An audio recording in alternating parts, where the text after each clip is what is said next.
What is attachment theory and why should you care? Welcome to this channel. My name is Patrycja Mahocka, and before we go into this topic, I just want to tell you this is about the 50th take of this video. I have been trying to start this YouTube channel for about 3 months now.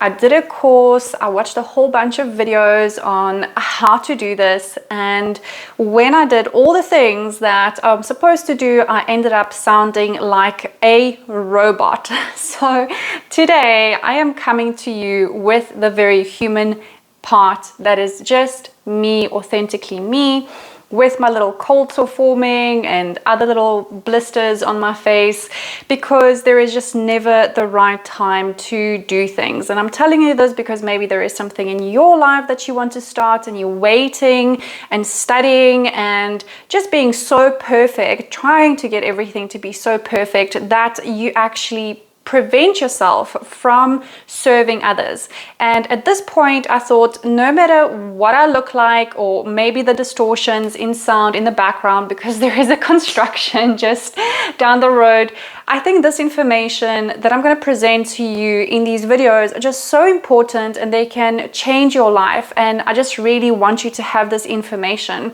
whether I waffle a little bit, right, or whether there is some kind of distraction. I hope that you can forgive that. And from the word go, thank you so much. I am a relationship coach and a yoga teacher. I am not a movie maker. So I hope that you can understand that and separate the two, my videography skills from my actual information that I'm sharing. And I know the people who will resonate with this are going to be the people who really get something out of this. And I'd rather have 5 people that get this information and it really impacts them and it touches their soul than having 5,000 followers or more than that, and nobody is really connecting with me authentically. So this is me sitting on the floor like I do in my coaching sessions, coming to you with this very important topic about what is attachment theory and why should you even care? How does it impact your life?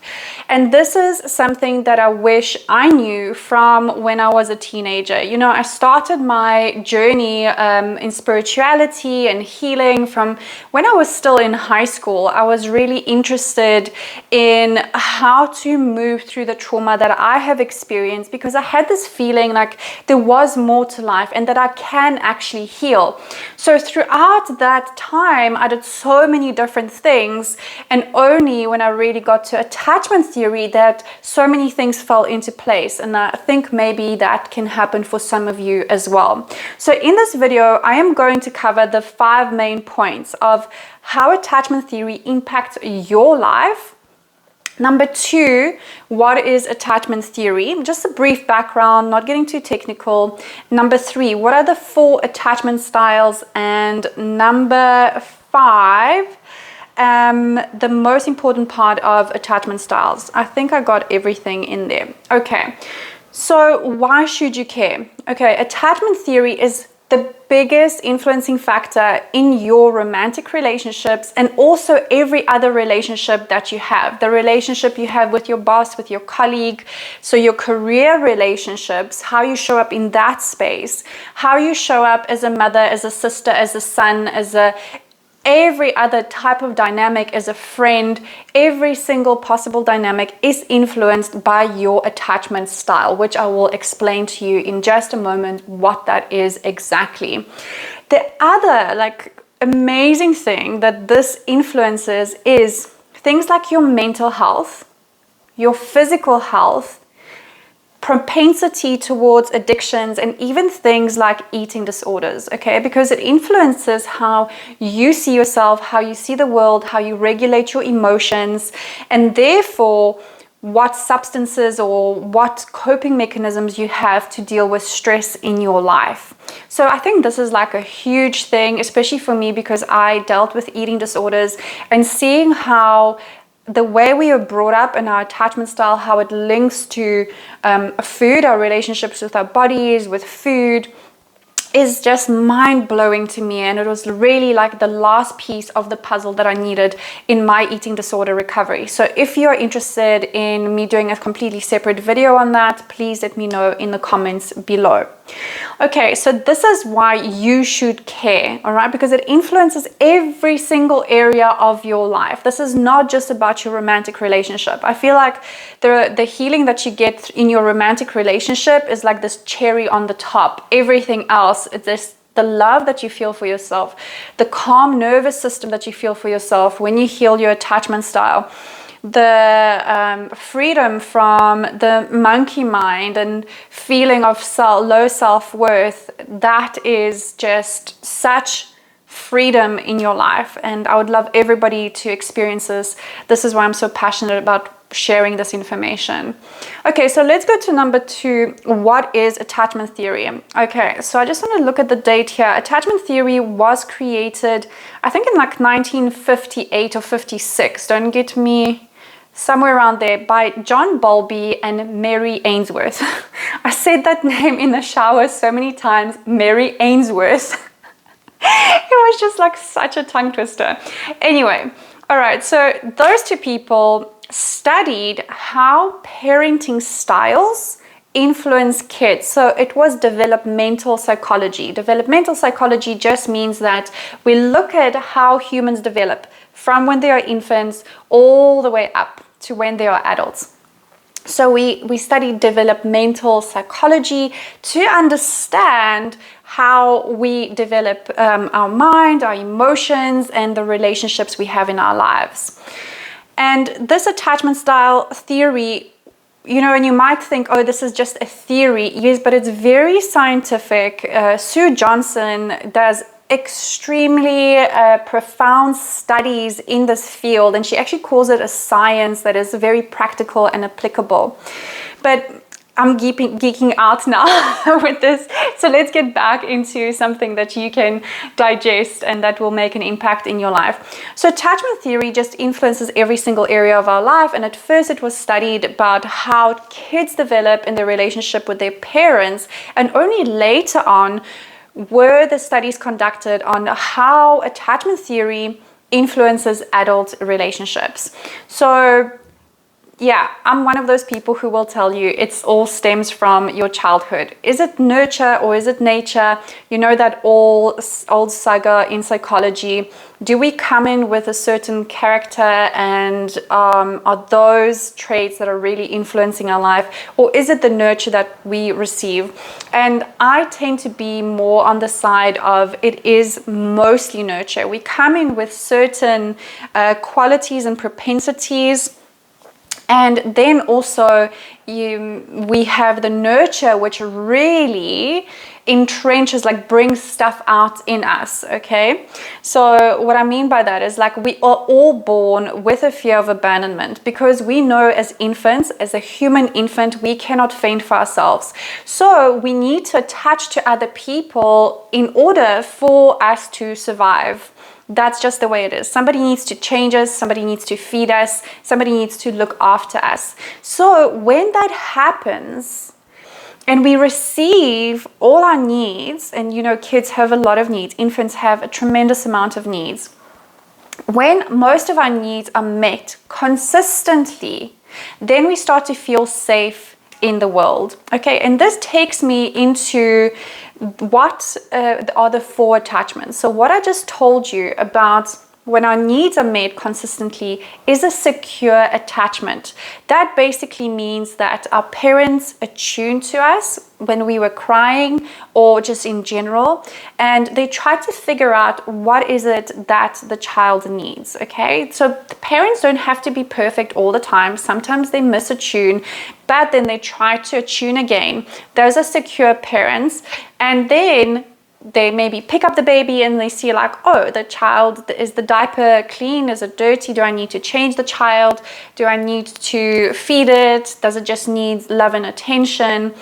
So this attunement makes us feel like we are seen, we are worthy, and that we can trust others, that vulnerability is safe. Okay, most of us haven't had this parenting, unfortunately.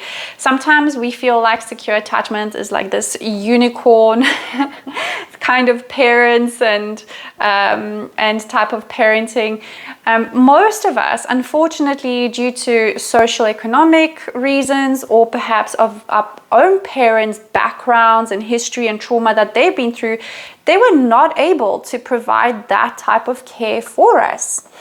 So then we don't have a secure attachment styles. Okay, so there's one secure, which basically means that life is quite dandy. I'm going about my life confident. I feel like I have what it takes. I kind of got the magic handbook on life, and if things get too much for me, I can draw on others. I trust others. So I'm very fine being in relationship and also being out of relationship. I know how to regulate my nervous system, my emotions. So I don't have all of these different traumas and stuff that I have to deal with. I'm just living life and pursuing my goals, whether that's fitness goals, career goals, family goals, anything like that. Okay, so I'm very much in this present moment. But for those of us who haven't had this type of parenting, we had one of these other 3 types of parenting that I'm going to talk about, and that created 3 types of insecure attachment styles. Okay, so basically we go through life feeling really insecure, but it shows up in different ways. So the most prevalent ones, and the one that watches these type of videos, is the anxious preoccupied attachment. This is characterized this is created because the parents gave the child inconsistent reassurance. So sometimes the child's needs were met and sometimes they were not met. I am going to split videos and do very detailed videos on every single attachment style. But this is just like an overview of those attachment styles for this video, not to get it too long. All right, so insecure attachments could have been like one parent was very warm and loving, and the child felt like, oh, I love connection, I have good associations with connection. And then the other parent was either absent because maybe they had to work, or emotionally distant. Maybe they were more avoidant, they were colder because of their own upbringing. So the child couldn't really figure out, like, what is my strategy to connect with people? All right, so at that time, when we have to figure out our external environment when we are too young, we have to manage what is going on outside before we really ground into our own bodies, into our own system, into our own emotional system, and just focus on our own development. We had to then focus externally on managing everybody else and figuring out, who do I have to be in order to get my needs met, my needs for safety, for food, for love, because we associate love with survival when we are that small, and actually all through life. So love is a survival mechanism. Okay, if parents didn't bond with their children through love, who would take care of that screaming mess that is keeping you up all night, right? It's the oxytocin, the love that is really helping the human race to stay alive today. So we know that on some level. But with this inconsistency, we focus more externally. So the anxious preoccupied attachment style has developed that, and through life they focus more on other people. Who do I have to be to please other people? How am I going to keep these relationships alive? I have to be perfect. I can't say anything wrong. I can't do anything wrong. And they constantly need reassurance. Even if you tell them 1,000,000 times a day, I really love you, the relationship is going well, 5 seconds later, they will have that anxiety again and think, oh my gosh, what if something happens? Did I say something wrong? Did I do something wrong? What if this person is thinking about somebody else? How can I get this love to stay? So there is a lot of anxiety and anguish with this attachment style because there is this abandonment fear that is being triggered. And that abandonment fear makes the person feel as though they are dying. It makes them feel like they are this small, helpless little child. And without this connection, this external connection, they are going to die. All right, that's why it feels so intense, and anxious, preoccupied individuals really have a tough time with separation, with any space in the relationship. Whether their partner goes to gym or to work or even a breakup, that is extremely difficult for an anxious, preoccupied individual to deal with. And I will talk about why that is. Besides, the abandonment wound, go a little bit more into details in future videos. All right, so that's the anxious, preoccupied. Now we're going to discuss the dismissive avoidant, which is on the other side of the scale. All right, so also attachment styles are a scale. It's not like you're just in one section and you're like, I'm just anxious, I'm just avoidant, I'm just fearful avoidant. It can be a scale. Okay, in certain situations with certain people, you can be anxious, maybe just with your romantic partner. Maybe you find in the rest of your life, but in certain situations with your partner, something is triggered inside of you and then you feel anxious. Okay, maybe it's just when your partner needs to go away for work because it triggers something from your past. So again, it is a spectrum. And then on the other side of the spectrum, we have the dismissive avoidance. Okay, like the name says, they dismiss and then they avoid because they were neglected in childhood, which means that their emotional experience wasn't acknowledged, it wasn't nurtured, it wasn't seen, and very often it was rejected or punished. What does that mean and how does it look like? Say, for example, Johnny comes home and kids were mean to him at school. And instead of the parent holding that space for the child and saying, hey, that must have been really difficult and very sad for you. I'm sure you could have felt lonely. What did you actually feel? And having a conversation and validating that experience, what Johnny's parents said in that situation might have been, get over it. It's not a big deal. You'll form friends. Just find different friends. Or they could have blamed him and said, what's wrong with you? You must have done something wrong. Or perhaps they just ignored him and said, oh, you know what? I don't have time for this right now. We'll talk about it later when I'm finished with work. And later never came. And Johnny had to sit alone with his emotions. So after a few times when the child reaches out to the parents, whether it's through being an infant and crying or later on in life, any time in life, and gets that response that feels really jarring, even the absence of communication, even if your parents just work and they are not there, not because they don't want to be there or they somehow want to neglect you, but it's just circumstances, right? They have to work, they have to be away for work a lot. That doesn't feel good. It feels like when I'm vulnerable and when I reach out to somebody in my emotional state, that doesn't get met, or it gets met with hostility and rejection.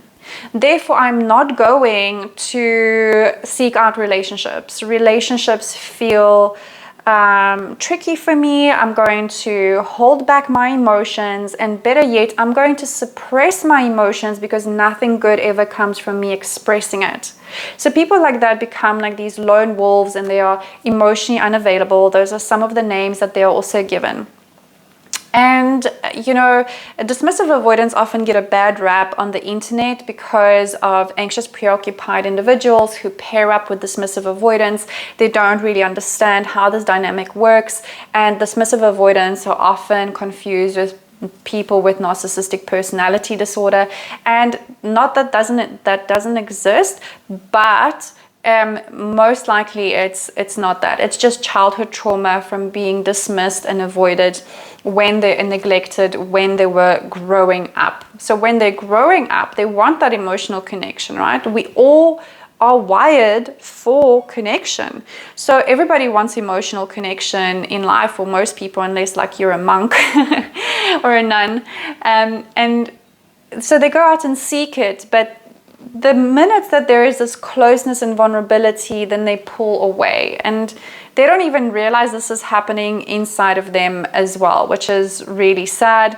But it can definitely be something that you work through and you heal, whether you're in a relationship or even if you want to work through it by yourself. All right, so those are the two sides of the spectrum. One is more clingy in relationship, right? The anxious preoccupied is like, come here, don't go away, give me reassurance. Is everything okay? Do you love me? Those are the things that are going to come from the anxious preoccupied individual. And that preoccupied word means that they're constantly thinking about relationship. It's like constantly thinking about relationship, and that shows in their action because they're going to be on the phone, texting or phoning people all the time, trying to keep this connection alive. And then the opposite side of the spectrum is the dismissive avoidant, where they avoid relationships and they don't want to feel trapped or stifled. They just want their own freedom because they learned that they are safer when they have their own freedom. Relationships don't feel very good. They don't feel very safe. So I'm going to avoid even my thoughts and even my urges to connect with my partner. So what that looks like is throughout the day, they might have a thought of like, oh, I should most probably message my partner or message one of my family members.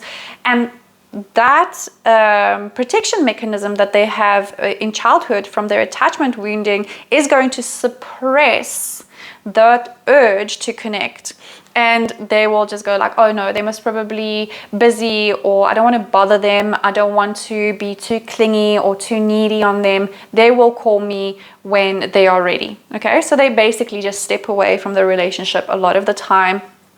And the anxious partner, you can imagine what a very tricky dynamic this becomes when the anxious partner wants to cling to the dismissive partner who wants their freedom, and they don't feel safe when somebody is clinging to them.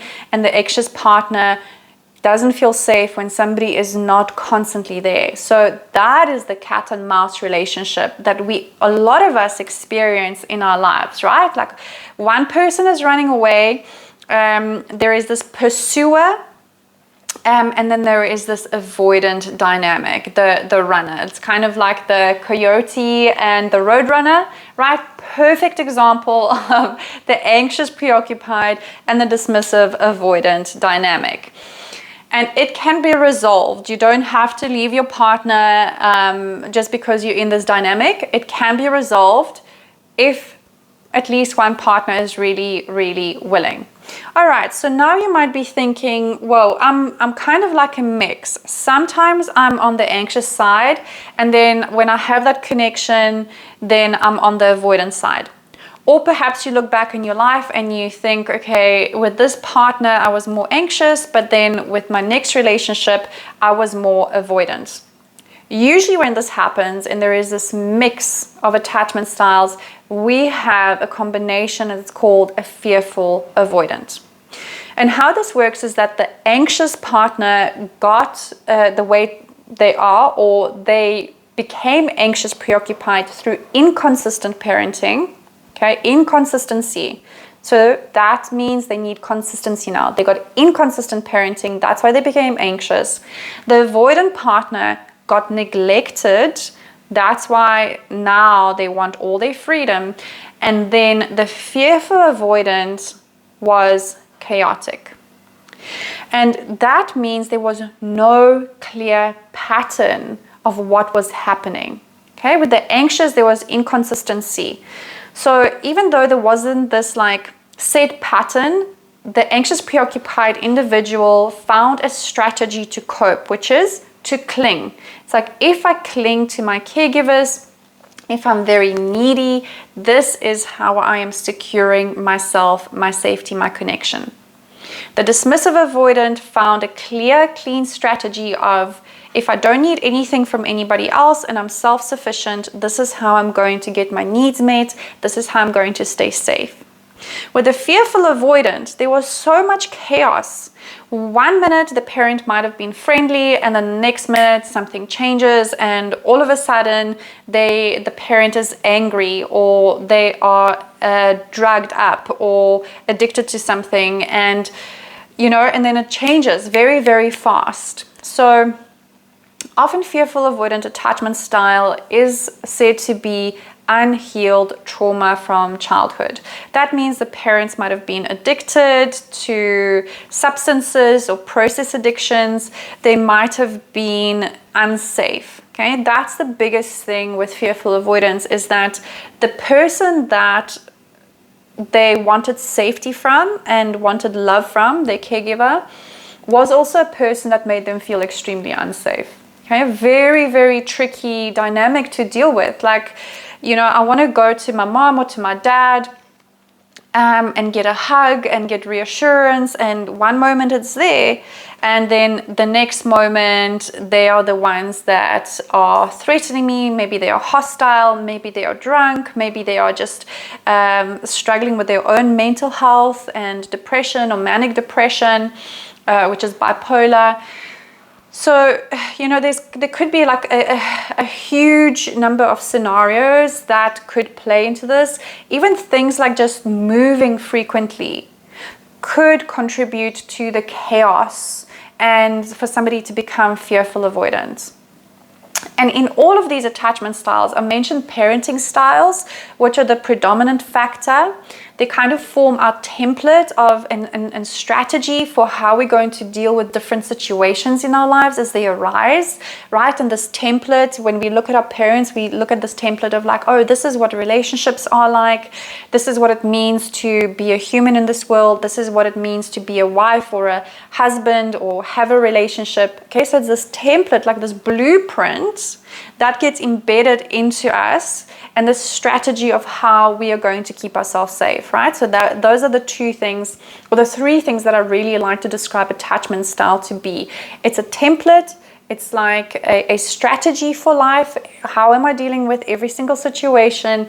And also it's set programs of belief systems that we have within ourselves.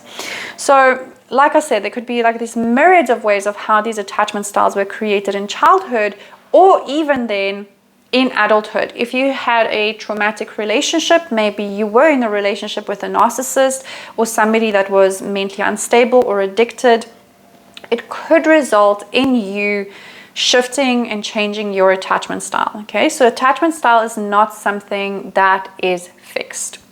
So that takes me to my next point, but before I go there, I just want to finish with the fearful avoidance. In relationships, when they grow up, they tend to like flip-flop between I want to be in a relationship and I want this connection, and then there is also this fear of being close, of being vulnerable, and then they pull away from the relationship.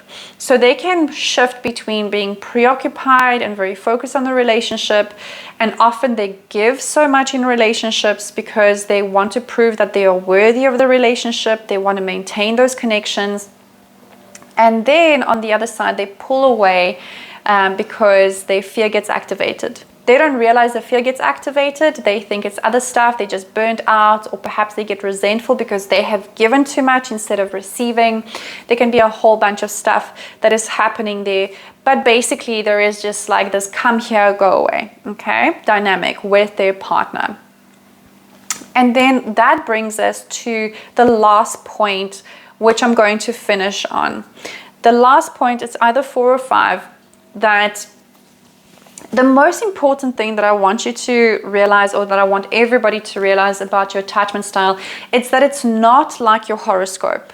Okay, your horoscope is set. It's something that, or like your human design, right? Like it's set.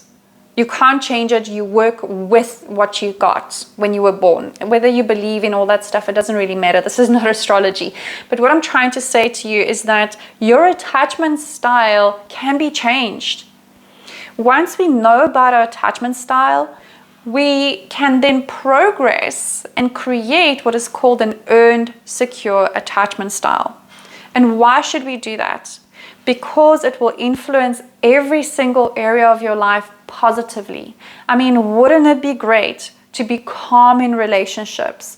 When you are the anxious partner, wouldn't it be amazing that your head is not preoccupied 100% of the time with your relationship or how you have to be better and enough for your partner? Wouldn't it be amazing if you had all of this mental headspace to just reach your career goals or your health goals, or just chill out and think about something creative and really relax in your body? Or if you're the dismissive partner, wouldn't it be great to just have a relationship that doesn't feel pressured, where you don't feel trapped or stuck, where you can have your freedom and still be connected, where your partners wouldn't be constantly be fighting with you, trying to get more connection, where you could really feel safe and relaxed and very adequate in relationships? And my fearful avoidant friends, wouldn't it be amazing if you just could feel safe, worthy, and loved for exactly who you are, and have that the balance of connection as well as space? And this is completely possible. I have changed my attachment style. My partner has changed his attachment style. This is basically the only reason why we can still be together, because we have done this work. And I've seen my clients do this work. I've been through so much trauma in my life that when I tell you that if I can do this, you can 100% do it and become securely attached, work through whatever happened in your childhood, whether it was intense trauma, maybe it wasn't that intense, but you can shift from surviving to thriving and have the love, the safety, and the freedom that we all desire as human beings. So with that, my friends, I'm going to leave you. Thank you so much for being on this channel. I hope you enjoyed this video. Please let me know if there is something that you want to know about attachment theory, because I'm going to make videos on that. And that's it. If you want to check out my offerings, just go to my page, which is www, I don't even know if people say that in the 21st century, theloveandthriveschool.com, and there you can see the online course for healing your attachment. There's not a lot of courses. There are 2 courses. Just go there. You can just do one course and it will heal your attachment, or you can work with me one-to-one. Thank you so much for being here, and I'm sending you big love till we meet again. Ciao.